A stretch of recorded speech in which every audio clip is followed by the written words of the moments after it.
नाज़रीन अस्सलाम वालेकुम। नाज़रीन, भारत में जनरेशन ज़ी की बगावत हम आजकल देख रहे हैं।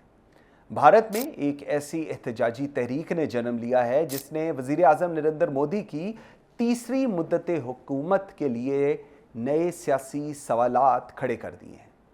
नाज़रीन, दिलचस्प बात यह है कि इस तहरीक की क़यादत ना किसी बड़ी सियासी जमात के पास है और ना ही किसी रवायती अपोजिशन लीडर के हाथ में, बल्कि ये आवाज़ भारत की जेन ज़ी, जनरेशन ज़ी यानी नौजवान नस्ल के हाथ में है। यह एहतजाज इब्तिदा में इम्तिहानात में मुबैना पेपर लीक्स, भर्तियों में ताख़ीर और तालीमी निज़ाम में शफाफियत के मुतालबे से शुरू हुआ, लेकिन अब यह हुकूमत की कारकर्दगी, एहतसाब, बेरोज़गारी, मेरिट और नौजवानों के मुस्तकबिल तक फैल चुका है। लाखों नौजवानों का ये कहना है कि बरसों की मेहनत के बावजूद ना उन्हें शफाफ इम्तिहानी निज़ाम मिल रहा है, ना बर वक्त भर्तियाँ हो रही हैं और ना ही रोज़गार के मसावी मौक़े फराहम हो रहे हैं। इस तहरीक का सबसे मुनफरिद पहलू ये है कि काकरोच, जी हाँ, काकरोच जनता पार्टी के तंज़िया नाम से शुरू होने वाली ऑनलाइन मुहिम देखते ही देखते एक ताकतवर अवामी तहरीक में तब्दील हो गई।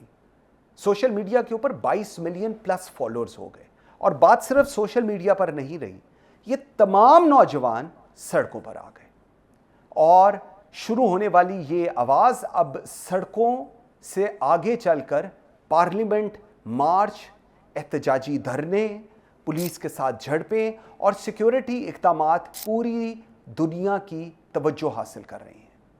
रिपोर्ट्स के मुताबिक नई दिल्ली में पार्लियामेंट की जानिब मार्च के दौरान मुतअद्दिद अफराद ज़ख्मी हुए।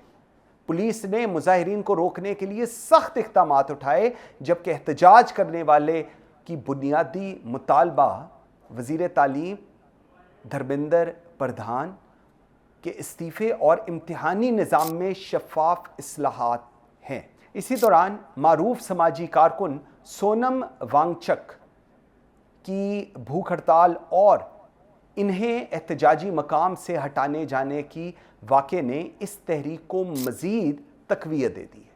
अब नौजवान सिर्फ एक इम्तिहान या एक वजारत की बात नहीं कर रहे, बल्कि वो पूरे निज़ाम हुक्मरानी, शफाफियत, रोज़गार, एहतसाब और अपने मुस्तकबिल पर सवाल उठा रहे हैं।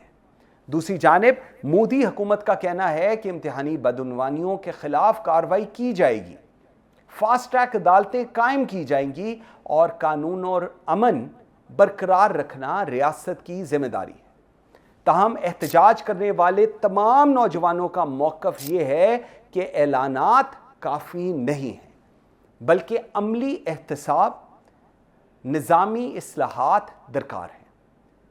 जो एक्सपर्ट्स हैं, जो सियासी मुबस्सिरीन हैं, उनके मुताबिक अगर नौजवानों की ये नाराज़गी बरकरार रहती है तो इसके असरात सिर्फ सड़कों तक महदूद नहीं रहेंगे, बल्कि आने वाले रियासती इंतखाबात और भारत की आइंदा सियासत पर भी नुमायां असर डाल सकते हैं। असल सवाल ये है कि क्या ये एहतजाज वक्ती गुस्से का इजहार है या भारत की नौजवान नस्ल वाकई एक नई सियासी कुव्वत बनकर उभर रही है, या फिर ये नौजवान आवाज़ें मुस्तकबिल की भारतीय सियासत का रुख तब्दील करने की बुनियाद बनेगी। वक्त इसका जवाब ज़रूर देगा, लेकिन एक हकीकत वाज़िया है, जब किसी मुल्क के नौजवान नस्ल सड़कों पर आ जाए तो मसला सिर्फ एक इम्तिहान का नहीं रहता, बल्कि पूरे निज़ाम पर एतमाद का सवाल बन जाता है। मुझे इजाज़त दीजिए। अल्लाह हाफ़िज़।